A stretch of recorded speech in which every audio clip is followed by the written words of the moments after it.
I do book events about this. People always ask me this question in case I've gotten the answer. What is the secret to longevity? Everybody, it seems, asks me that. What is the secret? Who can answer that question? Everybody's different. I didn't drink, I didn't smoke, so I didn't abuse myself that way.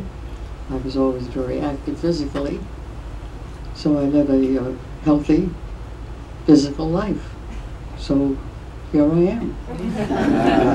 What am I? Anyway, 106 now? I'm 106 now, that's right. And I'm still here.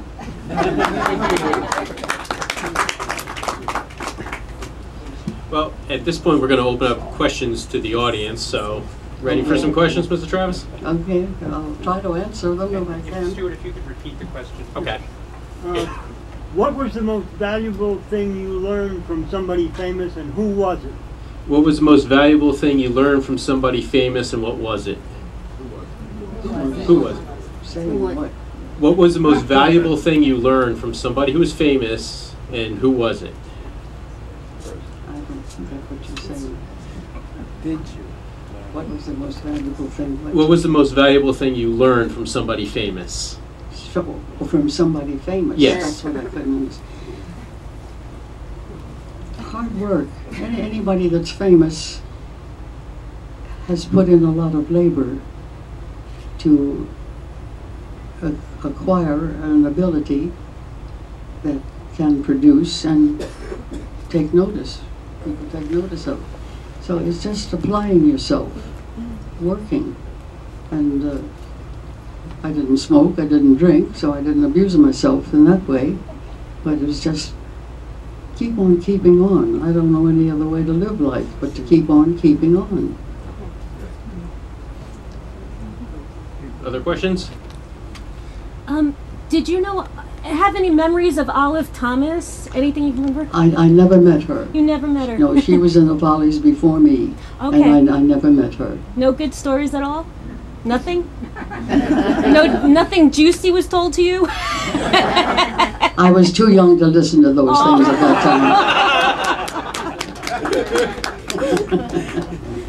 time. Can you tell me anything about the process? About the what? The process that it took to make a Ziegfeld show. In other words, they look so graceful with the giant hats and the graceful walks, but how difficult was it to get to that stage? How much work was behind getting the Ziegfeld shows ready to look that great? Oh, he always rehearsed anywhere from 5 to 6 weeks before a new show. And they had a week of tryout, let's say, or practice. They usually went to a small town to give it a run-through and make corrections and that sort of thing. But it was always a 5 to 6 week rehearsal time for any of the Follies that I was in. Mr. Ziegfeld was very particular about the quality of his productions, and we really worked at it. Yes. Did you have a favorite number that she did on Broadway? Favorite number? What was your favorite number doing on Broadway? Your favorite routine? I don't think I had any, because I had several different kinds and different types of dance routines, but I developed in tap dancing, and so I would say maybe tap dancing was my specialty and the one that I thoroughly enjoyed. Although I used to do high kicks and cartwheels and splits and all that sort of thing. But as time went on, I cut out the cartwheels and the splits and stuck to just the tap dancing. So. Yes, sir. Did you ever work with Bert Williams? Did you ever work with Bert Williams? Yes, I did. I worked with Bert Williams. He was a very pleasant person to be around, and it happened that his number preceded one that I was in. So I was always in the wings when he would come out from finish his number. He'd always say, "Hi Doris, how you doing? This is a tough audience out there tonight." He'd make some remark like that. He was very, very pleasant. Which routine? What routine did Mr. Williams do? I can't remember that. Can't remember that. Did you work with Fanny Bryce, or? Oh, yes. And what was? Did you have a relationship with her? Or yes. Fanny Bryce was just a delightful individual and just as kind and unpretentious as she could possibly be. We became very good friends with Fanny, my sister Pearl, and my brother Charlie. We all knew her quite well, and she was just a delightful person. In the back. You spoke of the importance of leading an active, value of leading an active physical life. Are there any philosophical ideas, any ideas that helped you throughout life? I can't hear him. I'll repeat it for you. You talk about living an active life. Was there any philosophy you adhere to that helped you lead such a long life?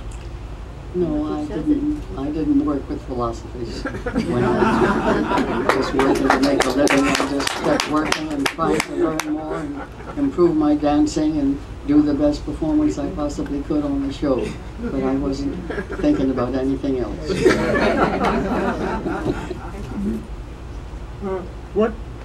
Who did you have a crush on? And who were you in love with in the course of your career? You think I'm going to tell you?